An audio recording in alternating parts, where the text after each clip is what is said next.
By order of the Overseer Council, the following file describes a hostile, anomalous entity capable of initializing a VK-class salted Earth and of human habitability scenario, and is Level 4, 4971, classified.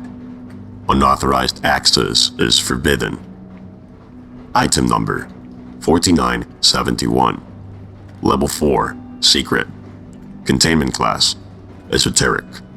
Secondary class, Pseudonymous.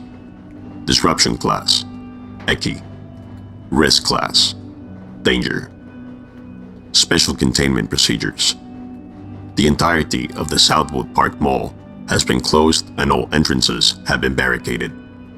Armored Command Battalion Sato 9, ACB SA-9, has established an encampment of the structure. Noted Observational Site 81-3. In the event that any entity emerges from within SCP-4971 without the express authorization of Commander Lana Gray, ACB SA-9 is to attempt to contain the entity or, if infeasible or impossible, dispatch the entity with force. In the event that SCP-4971 Delta is to emerge from within SCP-4971, ACB SA-9 is to engage the entity with all available force. Until such time that alternate containment procedures can be developed for SCP-4971 Delta, the entity cannot be allowed under any circumstances to breach the entrance of SCP-4971. Per the 17.2.2019-4971 decision of the Foundation Classification Committee and the concurrent ruling by the Foundation Ethics Committee, SCP-4971 is to be classified as Pseudonymous until such time that adequate replacement procedures can be developed. Description: SCP-4971 is a space-time anomaly existing within the former Southwood Park Mall in Havensbrook, Indiana. The true location of SCP-4971 within the mall is uncertain and variable. Anyone who leaves the main concourse of the mall will invariably eventually find themselves within SCP-4971. The physical limits of SCP-4971 are currently not well understood, or are expected to far outreach those of the Southwood Park Mall. The internal topography of SCP-4971 is that of a vast, mostly arboreal landscape, under a nearly perpetually setting sun, which sets after 12 hours and returns to its setting position after 13. Much of the native flora bears a striking similar appearance to similar species found in Yukon or the Pacific Northwest Territories. But genetic testing of the samples taken from within SCP-4971 have been inconclusive. No specimens taken from SCP-4971 have contained any genetic material whatsoever. SCP-4971 contains several hostile anomalous entities. Many of these entities can be managed with light arms fire. However, others are considered more dangerous and must be approached only if absolutely necessary and with extreme caution. Due to the possible cognitohazardous effects of many of these entities, it is unknown and unadvised to speak to these entities, as speech may interact with human cognitive function in unknown methods. SCP-4971 Delta is an entity found within SCP-4971. See Addendum 4971.8 for details. Addendum 4971.1. Discovery: the Southwood Park Mall opened in 1985. It operated through 2006. In the spring of 2006, the last major anchor store within the mall, Eagle Pass Outfitting, liquidated the location's stock, citing poor attendance figures. It closed temporarily in June of that year, pending a buyout, but when the investor proposal fell through, the mall was left abandoned and closed to the public. The closing of the mall did little to dissuade local vagrants and trespassers would frequently break into the mall to scavenge the empty shops.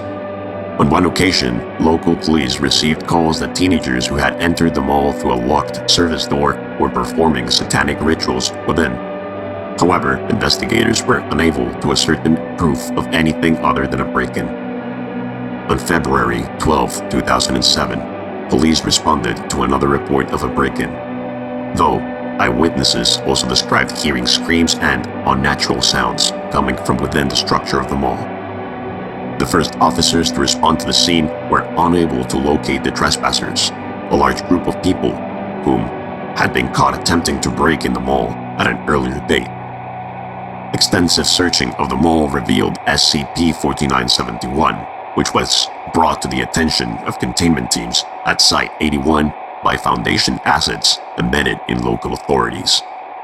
During the initial investigation, a number of law enforcement officers were lost within SCP-4971. Scrambled audio transmissions revealed the officers in a state of panic and confusion before cutting out completely.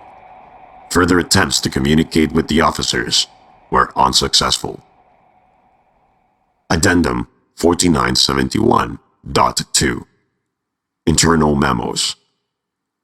The following reports are the reports of Dr. Beldecker, Site 81, detailing the circumstances leading to the discovery of SCP-4971. We have a lot of information coming in quickly, so I'm going to try and keep this brief. We've identified one of the missing teenagers as Katerina Randolph, a 19-year-old Caucasian female who disappeared from her grandparents' house in Maine, where she had been living since her parents died in 2004. Police suspected that Randolph didn't disappear as much as she did run off, because afterwards she started being seen mingling with a group of far-left naturalist pseudo-occultists. You know, the Daughters of Eden, which is exactly what it sounds like. Tradic types that believe mankind has disrupted the natural order, trying to use magic and arcane practices to restore balance to nature. They were involved in a number of protests in the Northeast, and Randolph was arrested at least 4 times in them. Why she was never taken back to Maine is beyond my understanding. They've been on our radar for at least a few years because one of the other members, a woman named Anna Christian, who now goes by the name Night Lily, was recently involved with a group of actual occultists out of the 3 Portlands. This Night Lily got her hands on some artifacts recovered from the old Miskatonic University in Massachusetts, and has been using them in minor summoning rituals for the last decade or so. One in particular that concerned our occult research teams was the last appeal of Beefy. Last time it was propped up, it was when the document was used to summon a minor planar entity during the Northern Awakening in the late 1980s. You can talk to the oldest American task force agent you know, and I'm sure they'll be able to tell you all about it. Long story short, the text was supposedly written by a puritanical minister who was writing down the last words spoken by a witch named Beefy during a torturous exorcism, which involved burning her alive. The occultists believe that the words she spoke were an old native chant that would summon nature spirits to drive away European colonials. There used to be 6 of these manuscripts. 3 were burned down by other Puritans. 1 was lost at sea in the 1870s, and 1 was bought by Oswald Carter, who then burned it. Thus, one last one sat in Hitler's bedside table until the Allies entered Berlin. Eventually, it found its way into the Miskatonic University in Massachusetts, and then it fell into the hands of occultists when the place burned down. All this is to say, we raided the Daughters of Eden a few months ago and recovered Anna Christian and the rest of them in a raid. Who we didn't find was Katerina Randolph, and we also didn't recover the manuscript. Fast forward to Monday, when Katerina Randolph is identified in surveillance footage breaking into the Southwood Park Mall with a new group of devotees and the last appeal of Beefy in hand. Next thing you know, they're all gone and the inside of the mall is fucking arcane forest. It's not a fucking coincidence, fellas. There are a lot of smaller incantations in there, like the ones used to summon lesser entities and others to cause inclement weather, changes in temperature, etc. Minor things. The big ritual, though, is problematic. There's an entity described in some of the occult texts that reference the last appeal, whose name translates to something like the one who knows silence in the earth. Our functional knowledge about this entity is extremely limited at the time, but it suffices to say that it's the last entity named in the last appeal. The entity that Beefy called out from when they were driving flaming pokers into her eyes. The actual last appeal. We need to get into SCP-4971 as soon as possible and ascertain what it is we're dealing with. Oh, one more thing. I forgot to mention in my first report, and the reason why I'm going to request a stay of classification so this doesn't just get classified as Euclid and we can pretend it's just something. The reason we know so much about the last appeal of Beefy is that we have part of it. When it became clear that the Miskatonic had the last copy of the manuscript available on the planet, the Dean of Anthropology, Dr. Damon Wells, split the manuscript up and gave us the back half of it. You know, for safekeeping, just in case. When he did this, he assured us that the text backed up the existence of the entity that to which Beefy was appealing to, the one who knows silence in the earth, and that the only reason she didn't summon the creature on the spot is that the ritual involves a pretty copious amount of human sacrifice. If I had to guess, I'd say that the fate of all of the people who went into the Southwood Mall with Katrina Randall would have been this. Fortunately, though, the back half of the manuscript is a sort of inverse incantation that will seal this door to another world shut in the event that it's opened in the first place. The full incantation acts sort of like a question. You open the gate and then you ask the gate to remain open or to close. Unfortunately, there is a catch. There is a human cost requirement here as well, and it scales logarithmically. What that means is that Beefy probably wasn't a mathematician, of course, but the folks at Miskatonic did the calculations. Something like life taken every hour, and then double that every hour after, etc., etc., etc. On the plus side, you know, there is an upper limit. But the good news is that the ritual to contain SCP-4971 Delta exists.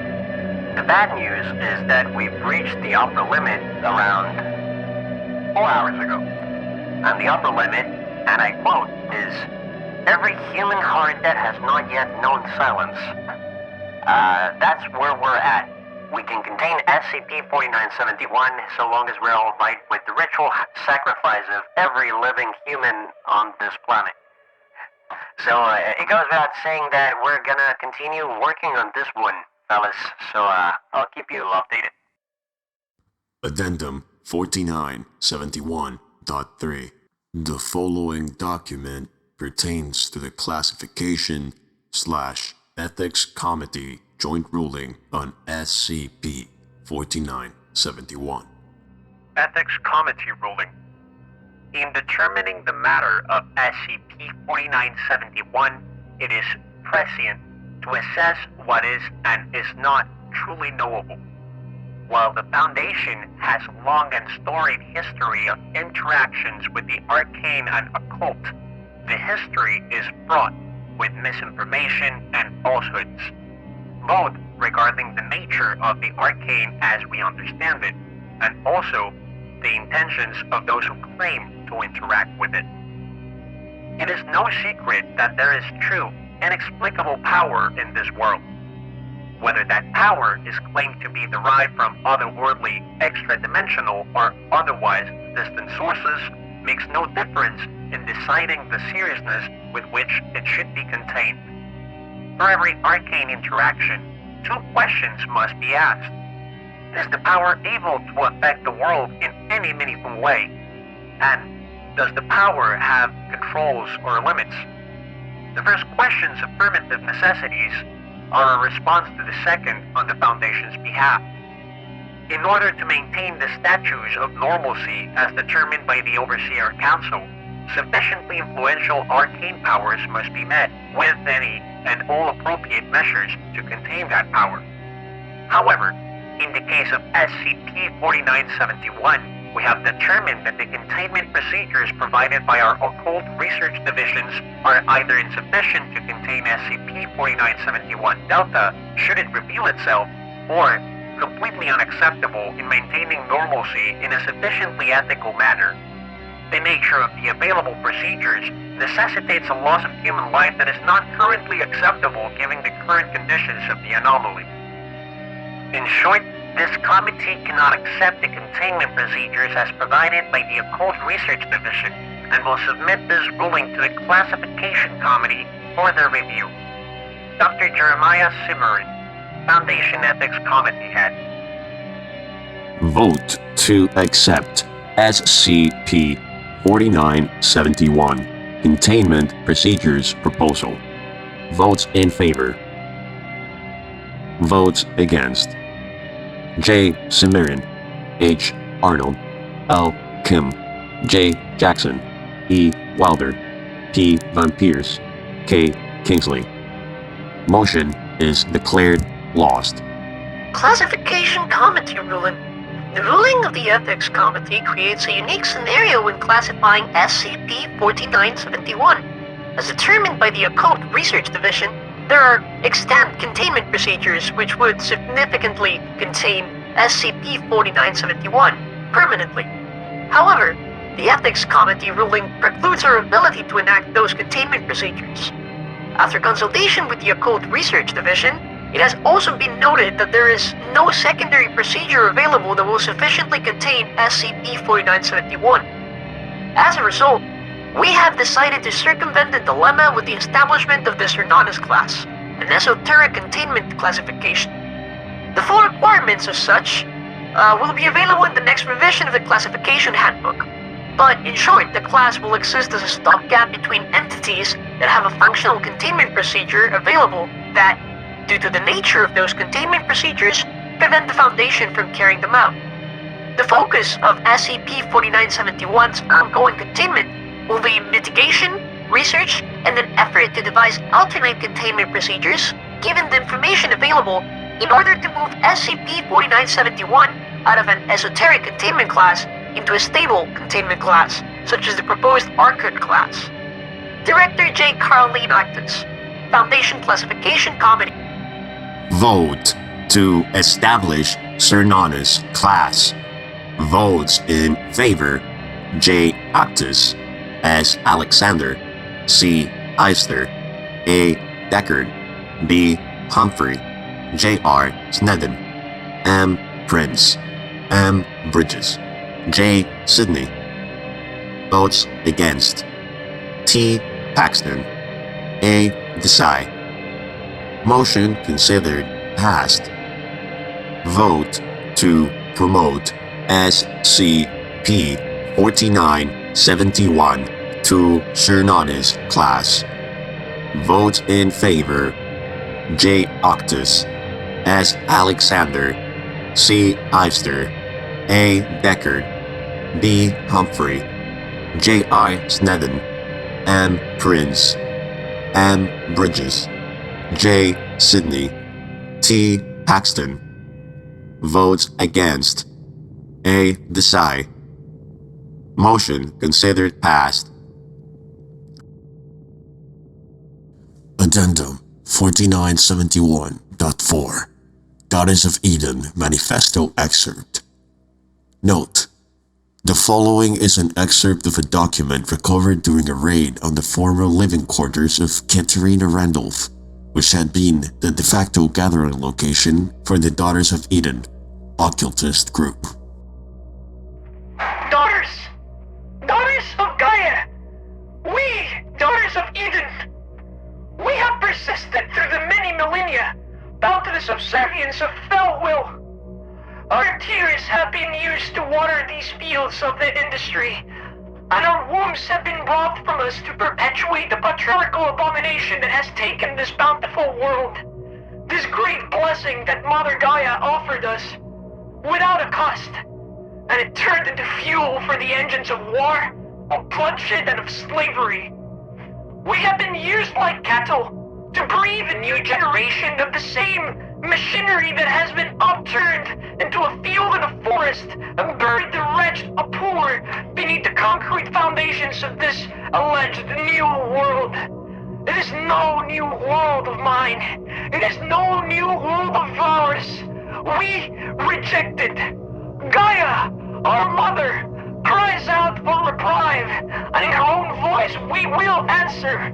This word of her deliverance has passed into our hands, and we will wield it without fear, without hesitation, and with such terrible prejudice that this world will be washed clean for the sins of our fathers and our sons, and all those who have turned the grinding gears of disorder. We will cast aside the barricade that has for so long kept this deliverance at bay. We will welcome Gaia's champion back into our world, and we will bask in the glow of righteous torment. It will bring down upon the souls who have scarred our mother's face. We will make the world new. We will make the world clean. Rise, sisters! Rise, daughters! Your hearts belong to Gaia!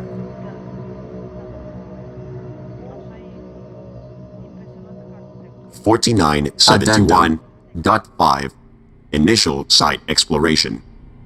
Note: the following is the audio-video transcript of the initial exploration attempt into SCP-4971. Mobile Task Force Epsilon-13 was assigned to SCP-4971 and inserted roughly 51 hours after initial discovery of the anomaly. Mobile Task Force 13 consists of E-13 Eclipse, Team Lead, E-13 Roman, Fire Team, E-13 Mercury, Fire Team, E-13 Atlantis, Occult Science/Fire Team, E-13 Bangkok, Occult Science/Fire Team, E-13 Nine Eyes, Communications. Looks hot. Check. Check. Atlantis, go again. Check around. Alright, cool. Much better. Check. We're all good here. Alright, sounds good. Let's move. The team approaches the front door of the Southwood Park Mall. On-site fire team stands by to insert. Ready to go? Affirmative, Command. Alright, best of luck. We're pulling the hatch.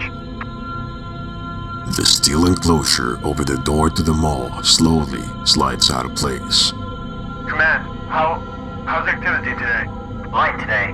A handful of signals early this morning. Nothing else aside from that. The steel enclosure comes to a stop. Again, good luck. You'll need it. Man, who the fuck needs luck? We're the Power Rangers. Fucking idiot. Epsilon-13 begins entering the mall. They wait as the steel enclosure shuts behind them and locks into place. Lamps up. The team members activate shoulder-mounted lights. The interior of the mall is without power, though some lights enter through a large overhead skylight.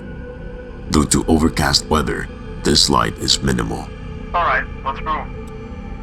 The team enters the mall's main lobby. There are signs of looting and rampant vandalism, and much of the interior is in various states of disarray. You guys feel that? It's the wind.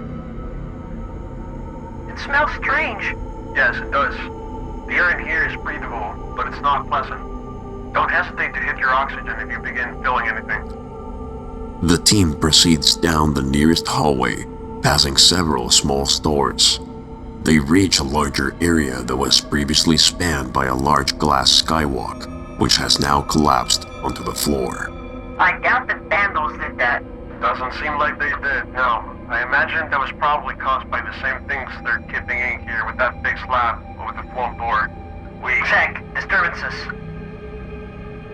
10 o'clock. 3 figures. Back behind the clothing rack. Eclipse moves towards the front of a clothing store. Just inside the door, a humanoid figure bound in thick, gray webbing is visible, their features covered. The figure is not moving. Are they moving? Negative. They seem to just be observing us. Not getting anything on thermal. Doesn't feel like you're going to. Let's keep moving. Watch those figures, 9. See if they follow us. Roger. Hey, but what about that thing on the floor back there? Appears to be long gone. Whatever the fuck those things were, they brought them out, and they ate them. The team continues into an adjoining hallway. The distant sound of rushing water becomes more and more audible as they continue down the hallway, which now has far exceeded the external dimensions of the Southwood Park Mall. Hey, that store! What language is that sign written on? It's not. Sounds about right. Right. We're going that way. It's going to be up near that. The team continues to advance towards the atrium. Hey, what's that? That's strange. The team enters the atrium. However, upon passing through the end of the hallway, the ceiling ends and the team is standing outside of a large, overgrown structure resembling the Southwood Park Mall in open air. They are standing at the top of a cliff, overlooking a vast forest that extends out as far as they can see in every direction, broken up only by the occasional large plateau or, in the far distance, a range of mountains of indeterminable height. The sun is low in the sky as if in twilight. Several meters outside the mall's exit into SCP-4971 is a large symbol dug out of the earth. The symbol is composed of concentric rings surrounded by a series of triangles and rings within. A thick red fluid, later determined to be human blood, fills the dug-out trenches that form the symbol.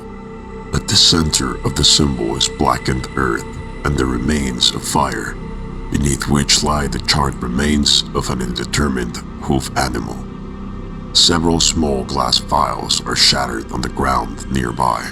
Sitting in front of the symbol on the ground is a makeshift wooden altar. Resting on it is a lantern and a large, bloody machete. Several blood-soaked sponges lay on the ground nearby. A leather-bound book lays open nearby. What's so strange about it? That seems to be the summoning circle for the entity describing the appeal. But there's a pretty significant human life requirement to do that thing in the book. I would have expected to see, something. I mean, there's a lot of blood, sure, but, there would be bodies. How many bodies? Well, it's not really an exact science, it's not the lives specifically, it's more like the weight of their hearts. There were 61 people who entered the mall the other night, and 4 cops who went missing afterwards. Averaging the weight of a heart, it's like, 310 grams, so yeah, that would do it, but that still doesn't explain where the fucking bodies are. The sun looks like it's setting down. Don't know how much daylight we'll have left, but we might as well see if we can go down there. Alright, that cliff over there, seems like that's the only way to go. The team descends down a winding path across the cliff face over the course of 1 hour and 56 minutes. Anyone notice what's going on with the sky? What's that? Nothing. The sun hasn't moved. It's still there, in the same position since we arrived. Exactly. It's in the exact same position right there on the horizon. That is creepy as fuck. Nearly there now. Look. The team finishes their descent and stand in a small clearing in front of the forest. So what now? Reconnaissance. Command wants to bring a heavy fire team in here soon, but we need to put eyes on target first, before we do that. Oh, they're bringing a full fire team in here? Why? Beats me, honestly, but something must have them spooked. Yeah, All good? it's just that I keep reading and I can't see anywhere in the text what our target is. Like, the manuscript is mostly comprised of curses and threats, but the author doesn't describe where these threats are coming from. Honestly, if it wasn't for that thing back in '84, or this anomaly happening right now, it would be easy to just write it off as some document and ravings, but here we are. In that case, we'll keep our eyes peeled. Maybe we'll know it when we see it. Who knows? Hey, Nine. How's our connection looking? Decent. Wanna patch into command? Yeah. Alright, give me 2 seconds. And you're good to go. Command, this is E13 Eclipse. Over. We read you, Eclipse. What is your position? Over. We've entered the Anomaly proper, some sort of hurricane forest. Trees are bigger, greens are greener, that sort of thing. The saturation has been turned up, way up, though. Solitary solar body, it hasn't moved on the horizon. Pretty much just stays there. You know, since we got here, since like 2 hours ago. We descended a pretty considerable cliff. Now we're down level with the forest. Over. Give us a moment, Eclipse. Over. Research wants to know if you've located the manuscript. Over. Affirmative. We sure did. Big arcane symbol dug out of the ground too. Filled up with human blood. A lot of it though. Didn't find a single body. And we haven't found the person of interest. Over. Copy that, Eclipse. Research wants to make sure that... Yeah, we're going to bring back their book. You want us to just camp out here until the heavy team gets in, or do we need to scope anything out? Or... One moment, Eclipse. We are receiving your telemetry now. Over. Short-range scans indicate a water source nearby, likely a river or a stream, in between a range of hills, roughly 8.5 clicks north from your position. Your team should be able to travel by land to reach it. Command would like to hold that position until the heavy team arrives. Over. Understood. We'll update upon arrival. Looks like we're heading that way. To the forest, huh? A real nature trek. What are we gonna fucking meet Smokey the Bear or some shit? I wouldn't get too excited if I were you. Something about this nature is triggering one of my lizard brain impulses. It's not the good ones. Could be electromagnetic static. You know, there's latency here, so it tends to happen. What do you mean it tends to happen? Well, it could be that something here is creating a lot of electromagnetic noise, and I'm just trying to figure out where it's coming from. If it gets much worse, it might mess with all of our equipment. You know, if it's not shielded right. So can we manage it? Yeah, I think so. We might just not have as much time in here as we'd prefer to. Copy that. Let's roll. The team advances into the forest towards the forward point, established by the command group. 1 hour and 15 minutes of extraneous dialogue removed. I feel like something's watching us. Are you sure? I am. To the east specifically. It's been trailing us for a while, but I can't make it out. I don't know what it is, but there seems to be more than one. Mercury, how many do you see? Around 5 or 6 of them. 23 more minutes of extraneous dialogue removed. Do you hear that? There! Yeah, sounds like chattering. Is it an animal? No animal I've ever heard. Mercury, give us status on the followers. They've either dispersed or they're hanging further back, but they're not close. Look alive, team. Up ahead. The team moves into a defensive position. Shit, nothing in thermal. Does anyone have eyes on target? Yeah, I do, but I honestly don't know what the fuck I'm looking at. Bangkok, please elaborate. It looks like an animal, but there's something wrong with its head. It's messing with my oculars. Hang on. What? It's gone. Did you manage to capture it on camera? I think I did, yeah. There was some trippy light or something around its head. But yeah, it's certainly gone. Somewhere into the dark. Alright, let's hurry. I think it's actually starting to get dark now. The team continues forward through the forest. E13 Nine Eyes auditory sensor picks up several unknown sounds, but for some reason, the agent does not relay this to the rest of the group. As the sun sets, the group emerges onto a steep hillside. What's our telemetry look like? Let's see. I think we're where we need to be. There's There's another ridge over that way. Might be a little higher up, but it's about half a mile of woods between there and here. So, your call, boss. It's dark enough as is. You guys see the river down there, right? Yeah, I see it. Alright, you two, go down there. Grab some samples of water. Do not drink it. We have research up here. I just want to see what it is, alright? Copy that, boss. Heading down. Bangkok and Atlantis moved down to the north side of the slope towards the river below. Man, it's so fucking dark. Do we know when relief is gonna be here? No clue, but hopefully soon. Hey, 9. How's the radio look? Can we still get in touch with topside? Let me give it a shot. Command, this is 9 Eyes Local. You copy? Command, this is 9 Eyes Local. You copy? Fucking great. Nah, seems to just be electromagnetic static. When it gets light again, I'll get the range extender set up and re-establish contact. Alright, sounds good. Let's set up here. We'll move again in the morning. Wait, do you guys feel like... All transmission and communication equipment from Epsilon 13 ceased working at this point. Addendum 4971.6 Occult Research Analysis Summary of SCP-4971 and related documents. SCP Foundation Internal Document. Department of Occult Research. Dr. Eamon Anders.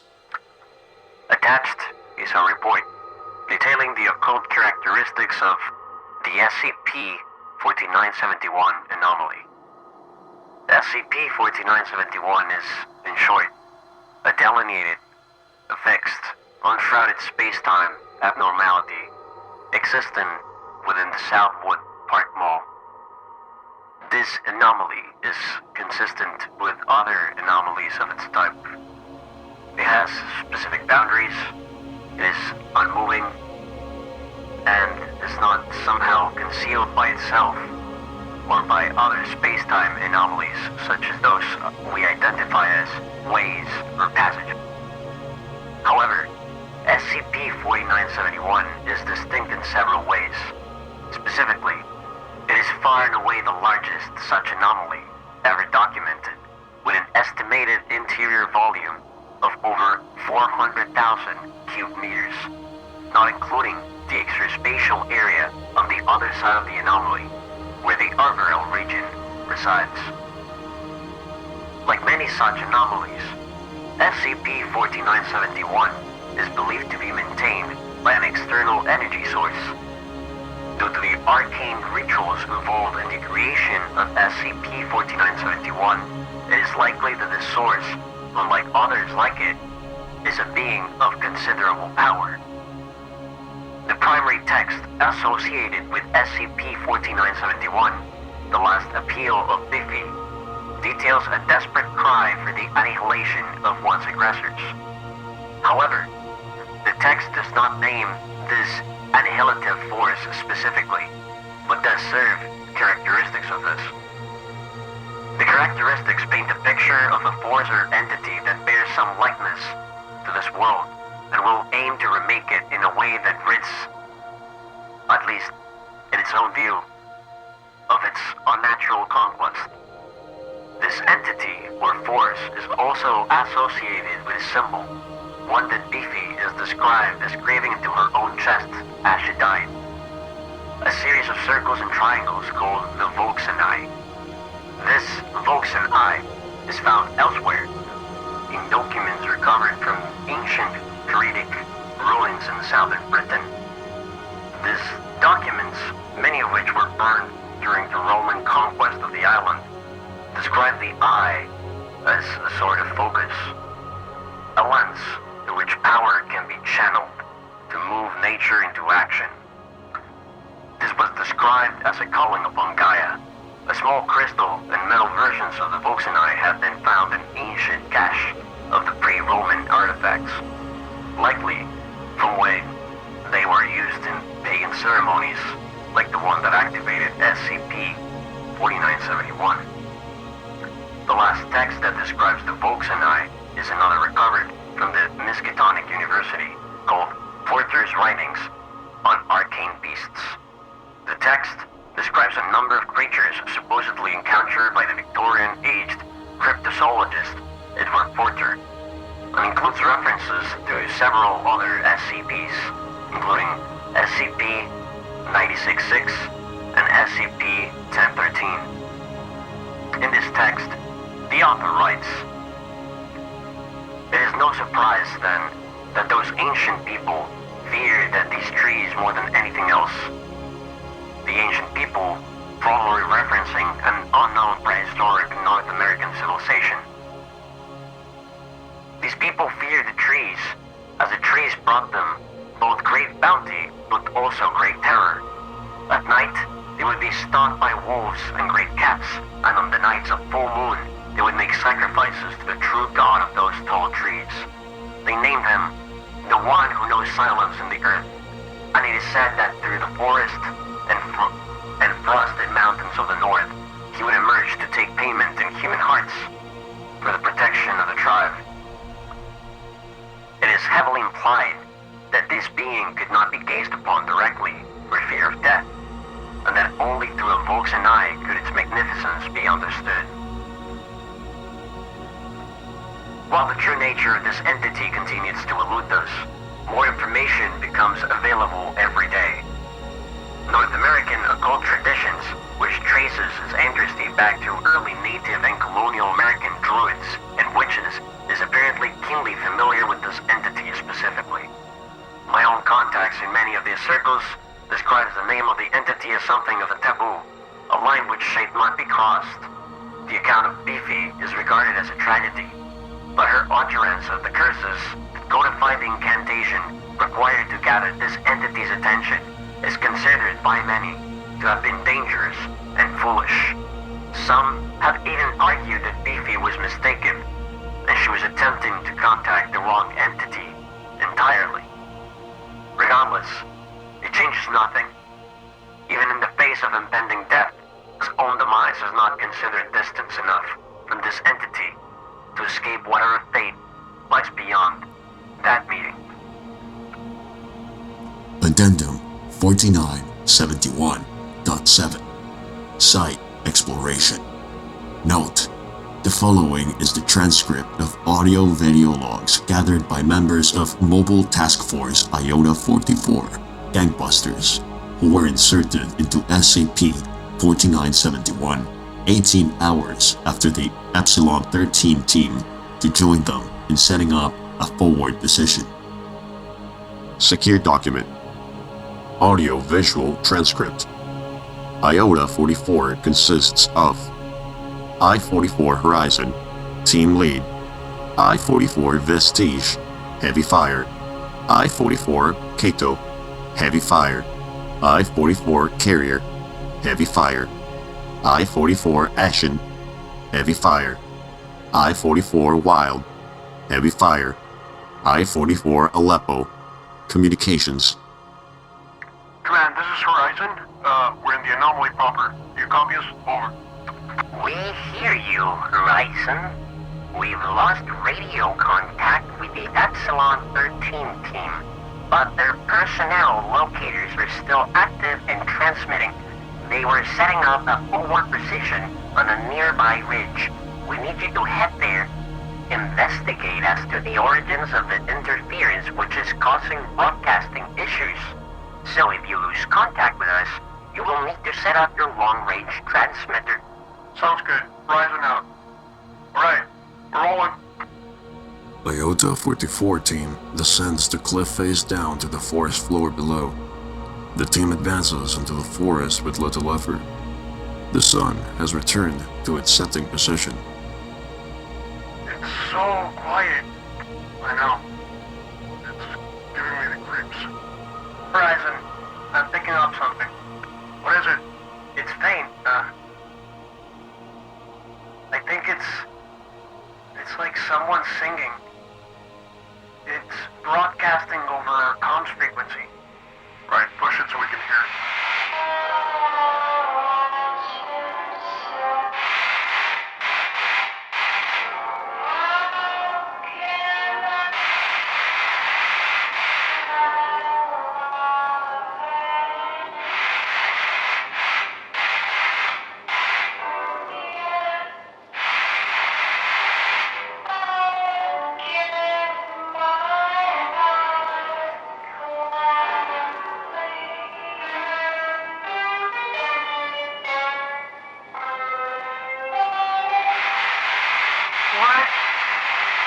God's fucking name was that?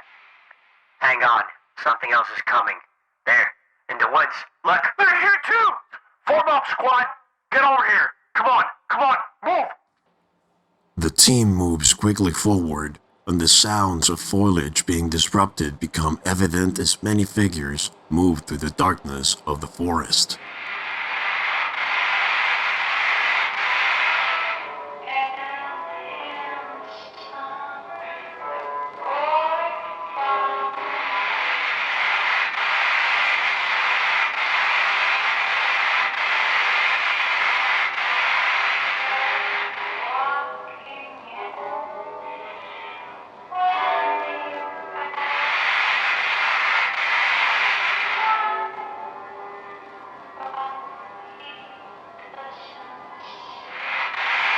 Excuse me, what the fuck is that?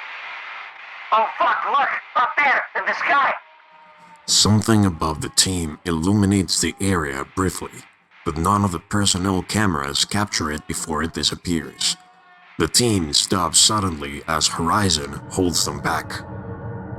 There! Look! Up ahead! A humanoid figure stands beneath a tree, its features mostly hidden in the darkness. It is lean with auburn skin and the massive tree branches, leaves, and vines bound around its neck like a collar. It is otherwise nude. The entity does not have a head. Instead, it has a glowing white symbol that vibrates rapidly.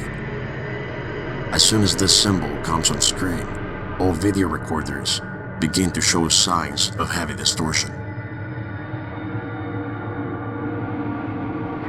Command, do you copy? We've got a situation down here. We've encountered the local.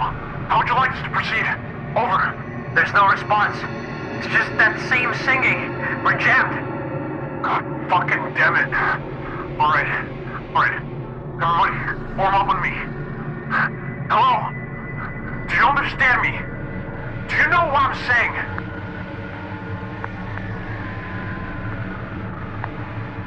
The entity shudders slightly, and its shoulder rolls back. A moment later, it disappears, but reappearing closer to the group. It does this several times, very quickly, each time getting closer and closer to the group. As it approaches, it becomes obvious that the entity is levitating off the ground. Fuck!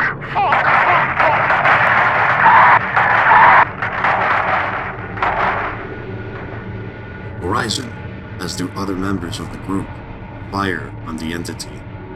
As the entity is struck by their gunfire, the points where the bullets enter its body illuminate briefly with white, shining light. The entity staggers backwards against a tree, and as it collapses onto the ground, there is the sound of a high-pitched scream, followed by what seems like breaking glass. The glowing white symbol above the entity's shoulders then shatters and disappears. Holy shit! Holy fuck! What the hell was that? Sensors are picking up more figures moving Everybody this way. form the fuck up! Oh my ear! God damn it! What the fuck was that? What the hell did you scream into the water? Oh no. All around the team appears many glowing white symbols. Soft chattering and leaves rustling are heard through the otherwise silent forest. From behind them, they hear even stronger rustling. Turning towards the sound, they see the figure of the entity who was shot by Horizon, shaking violently on the ground. After a moment, the entity falls still again, and then rises as if lifted by the shoulders to levitate above the ground once again. Another sound is heard, later determined to be the same breaking glass and scream as before, only in reverse. As the sound ends, the glowing white symbol appears again, and the entity begins moving towards the group. The group flees the mass of humanoid entities which trail closely behind them. Iota-44 Kato trips and falls to the ground and is swarmed by entities. Shortly afterwards, his camera and personnel locator cease functioning. Gunshots are heard as an entity grapples briefly with Iota-44 Ashen. The agent is briefly seen by Iota-44 Wild as the former has an arm pulled off by one of the humanoid entities and then disappears. His camera and personnel locator also cease functioning. As the remaining members continue to sprint forwards, Iota-44 Aleppo's transponder begins to ping again. A signal seems to be coming from within the anomaly. Can anyone hear us? Hello? We hear you. Can you hear us? Horizon, we got Epsilon 13 on comms. Epsilon 13, this is Iota-44 lead. Do you copy? We're being aggressed by a group of hostiles. Need assistance. Holy shit, you can hear us. Okay. Head through open air. Forest, get higher. Alright, team, let's get the fuck out of here. Signalize up ahead, 30 degrees north. The team sprints towards an opening in the tree line. As they run, more and more entities become evident all around them. They close in quickly, and the sound of chattering becomes increasingly louder, and the ground beneath them shakes suddenly. Wild is knocked sideways and stumbles, falling slightly behind the group. Iota-44 Aleppo, Vestige, and Carrier break through the tree line and onto the rise. Horizon hangs back as Wild runs forward, but she is seized from behind. Horizon levels his rifle and fires at the entities attacking Wild. However, there are too many of them. Iota-44 Horizon shoots and kills Iota-44 Wild before turning and running the rest of the way out into the clearing. When he turns back, all of the hostile entities are gone, as is the body of Iota-44 Wild. God damn it! God fucking damn it! God damn it! Iota-44 lead, do you copy? Do you copy? Over. Do you copy? Do you copy? Over. This is Iota-44 lead. I copy. Over. Side rep. We're down 3. Those things in the woods, there were too many of them. What are those things? Over. We don't know. We're prepared for that. We lost Bangkok to these things on the way up. And the Atlantis thinks that they're... Shit, how do you describe them? Like fragments or pieces of people that get lost in here whenever they're doing the rituals or whatever the fuck you do. We can't fucking kill them, man! I fought one and it got right back up after doing some weird shit! Yeah, we think they're drawing power from somewhere or something else. Anytime one of them does that, there's a lot of electromagnetic static and they get right back up. Whatever the source of that static is, it's very, very strong. Blocking on wideband radio, and the thing is, it's likely nothing to fuck with. Epsilon 13, can you give us an update on your location? Where are you? It looks like we're in a clearing on the hill. We need to consolidate. Okay, you see a river? Somewhere to the northwest, where you are. Yeah, I got visual on it. There about a week ago, we headed towards the east with the river, mountains. Check, Eclipse. How long ago did you say you were here? By our clocks, it's been about a week. Yeah, I got visual on it. The days don't really line up, but we've got clocks and, why are you asking? We entered the anomaly less than a day after you. We've only been here 6 hours tops, maybe. Yeah, that's, damn. It's not great, Horizon. No, it's not. Iota-44 team loses radio contact with Epsilon 13 team, which continues recording. Horizon, do you copy? Horizon, do you copy? Something moving down to the really getting a lot. My God! All radios cut out entirely. From the Epsilon 13 position, a loud, low, droning sound is heard as if from a great distance. Iota-44 Aleppo's video transmitter broadcasts for 12 seconds, recording a single still frame before the remainder of the video is washed out. Addendum SCP-4971.8 Anna Christian Interview. Note: the following is the transcript of an interview that was conducted with Anna Christian, person of interest 4971.02, who was apprehended 3 months before the discovery of SCP-4971. This interview was conducted shortly after the loss of contact with the Iota-44 team. We need to know what you know about the last appeal of Beefy. Now. Why? We're just cooperating with you fuckfaces due to help me now. Once this is done, you're just going to wheel me back in my cell and let me rot until you decide I get to see an adjoining hallway anyway, so fuck you guys. We are willing to offer the terms of your release if you're willing to cooperate with us. We just need information. What do you want to know? Well, for starters, can you explain to us what is this world beyond the anomaly? What is that place? Oh, you've opened it. No, not us. Katerina Randolph opened it. She's a fucking idiot. I warned her about this. I warned her over and over. God damn it. Sorry, warned her about what? Okay. So, I'm a witch, right? Not like a sit in a broom and a stirrup-pot witch, but like, ever since I was a little girl, it's like I could see more than other people. I could talk to animals, and heard the trees whispering, and then darker things too. Older things. When I found out there were others like me, I was elated, you know, to have other people I could talk to. I was so enamored in the mystery of it all. The secret meetings, the old languages, and the things they'd warned us about. You know, the rituals. The rituals, as in the ones of the like in the last appeal, Beefy? Yes, exactly. The rituals were what I was most fascinated with. You mix blood with ash and the gratings of a cloven hoof, and you can bring nature to bear. Poison water, turn crops to rot. That's real power.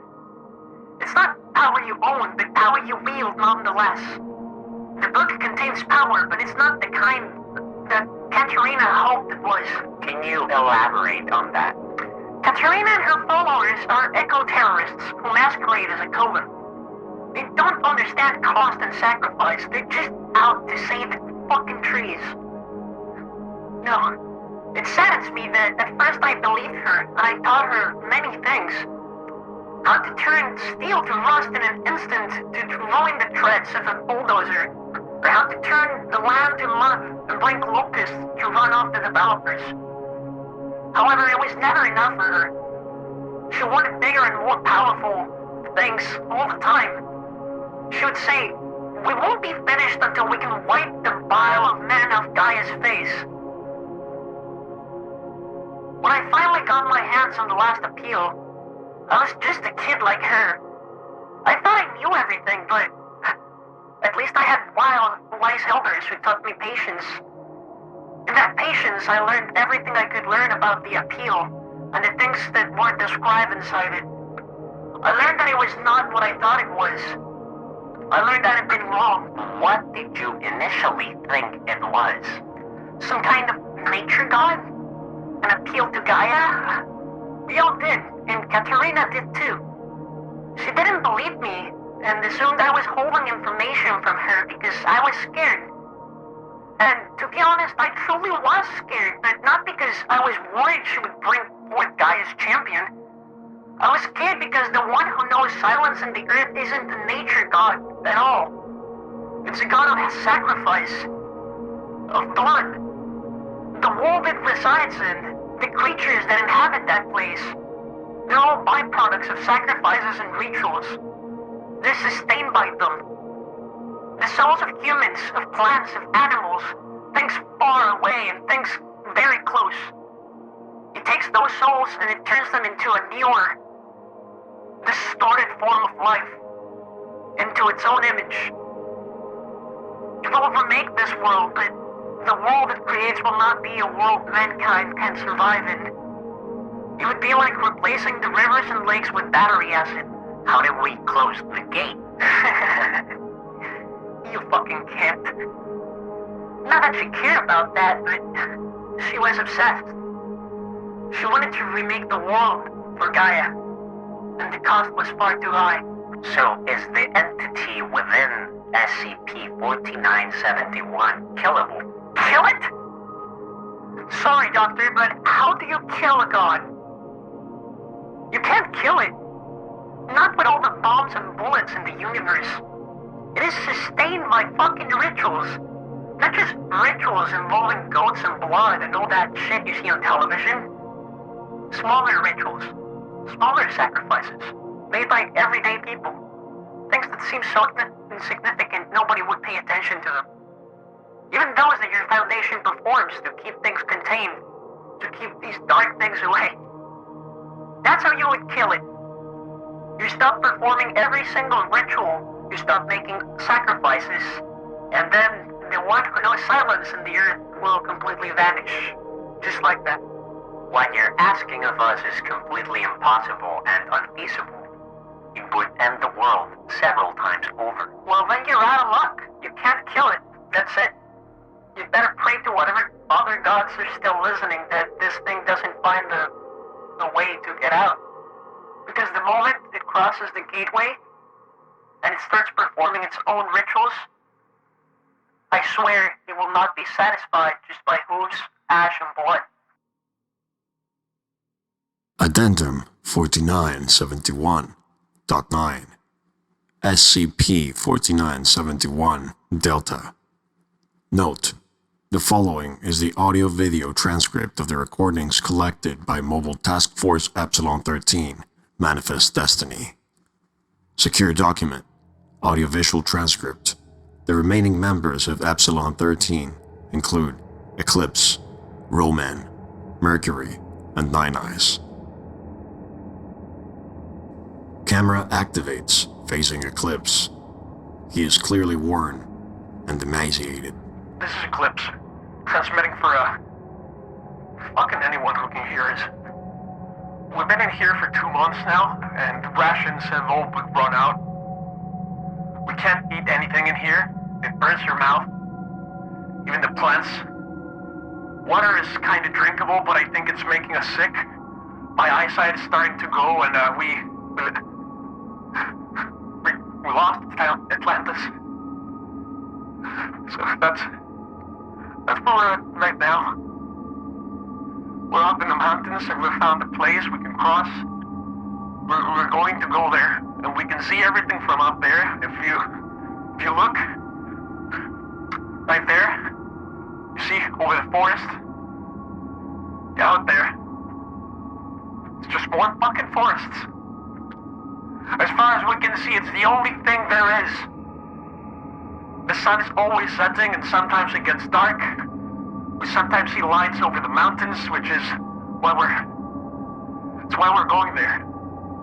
We want to see what's up there. We want to see if there's a way out. The camera goes dark as Eclipse reconnects it to his helmet. Let's go. Let's get out there, guys. Come on. Come on. We can do this. The remaining members of the Epsilon-13 team move up the sheer mountain face. It is clear now that they were resting on a narrow outcropping. It is unclear how they were able to climb such a steep angle without climbing equipment. After a short time, they reach a larger outcropping. From where they are standing, they can see a path between 2 peaks, and the 4 of them slowly move forwards towards the path. Eclipse looks at Roman and Mercury, who also looks severely emaciated. He looks back at Nine Eyes, who is heavily bandaged. Come on, guys. We're almost there. A few more steps and we're there. Then we get to go home. We cross here and we go home, guys. Just a little bit more. The team passes through the area between the 2 peaks. As they exit the pathway onto the other side, they find themselves on a wide plateau, overlooking more forest and more mountains. A river cuts through the forest far below. The audio begins to become distorted. There. She's down there. Hey, you! Turn around! Turn around where I can see you! A naked humanoid figure is dancing on the edge of the mountainhead. Eclipse, Roman, and Nine Eyes draw their weapons as they approach. They can see a symbol drawn on the ground beneath her. A human heart lies discarded nearby. she is singing.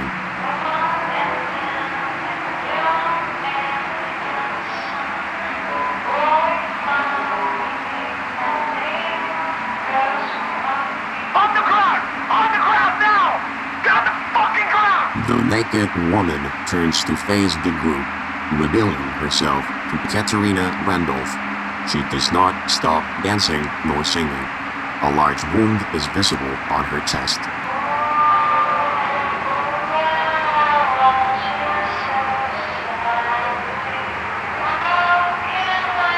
Get down! I swear to God I'll fucking kill you! Get the fuck down!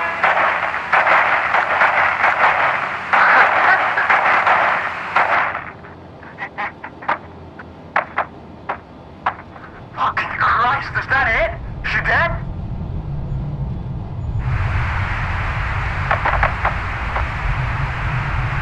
As the team attempts to recover after being knocked on their feet, Eclipse stands. In the valley below them is SCP-4971 Delta, a titanic, servine entity. It does not have a head or neck. Instead, the entire structure has been replaced by a massive, vibrating, white glowing crest. Around its torso orbits white glowing orbs that, as they spin, send shimmering white particulate into the air all around it. SCP-4971 Delta takes long, slow steps forward into the valley, and it turns to face the task force. In the center of the main seal is a glowing, circular disc with a pitch black center. The body of Katerina Randolph shivers, and then is lifted upwards as if by the shoulders, and hangs in the air a meter off the ground. Roman lifts his weapon to fire, but the body begins laughing.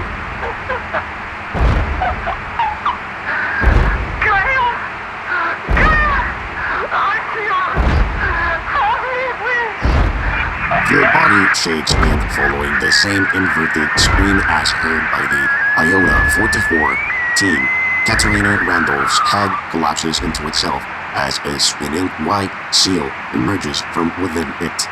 It rotates rapidly before settling and turning to face the group. In unison, the static on the radios ceases.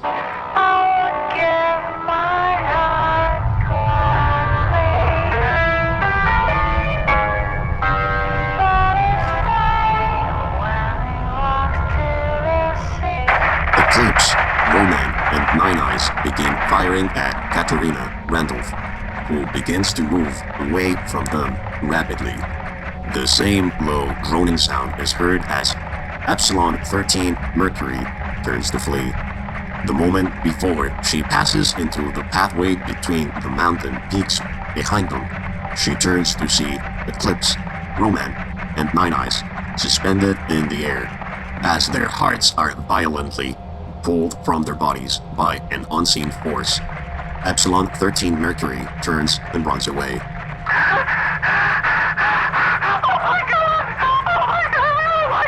The skies begin to darken as the sun sets. Epsilon 13 Mercury sprints through the mountain pass, emerging again on the near side of the mountain. She takes a few steps forward and stops as the figure of Katerina Randolph appears in the air in front of her. Mercury's heart rate slows, and she reaches for the knife in her belt. Alright. Come on, you pixie bitch. Let's fucking go. Epsilon 13 Mercury rushes Katerina Randolph. There is another loud droning sound, and Epsilon 13 Mercury's audio and video feed are disabled. Addendum 4971 Act 10. Additional transmissions. After loss of communication with both Epsilon 13 and Iota 44 teams, Site AT1 Command announced a moratorium on additional exploration attempts into SCP-4971, and the site was thus sealed. The sounds of unidentified creatures continued to be heard from within the Southwood Park Mall, but no additional teams were inserted to investigate the conditions within the mall. On October 19, 2007, a single transmitter within SCP-4971 connected and began transmitting. Following this was a considerable transfer of information to the on-site data server, including weather, topology, and electromagnetic field data from within the anomaly. In addition to this, the full video and audio logs of the Iota 44 and Epsilon 13 teams were transmitted. At the conclusion of this transfer, the transmitter disconnected again. On October 29, 2007, the transmitter activated again, this time showing a video feed of a Foundation-issued wideband radio tower on top of a mountain. The video feed remained for 6 minutes and 32 seconds before disconnecting. On November 19, 2007, a single still frame image of the ground was transmitted to the on-site data server, written in the dirt were the words, "Still here." On June 16, 2015, the transmitter activated for 18 seconds. During this period, a woman's face is visible. She appears to be very frightened. She pulls back far enough to mouth the words, "Can't run anymore," and "Sorry," before the transmitter deactivates. No additional transmissions have been received since.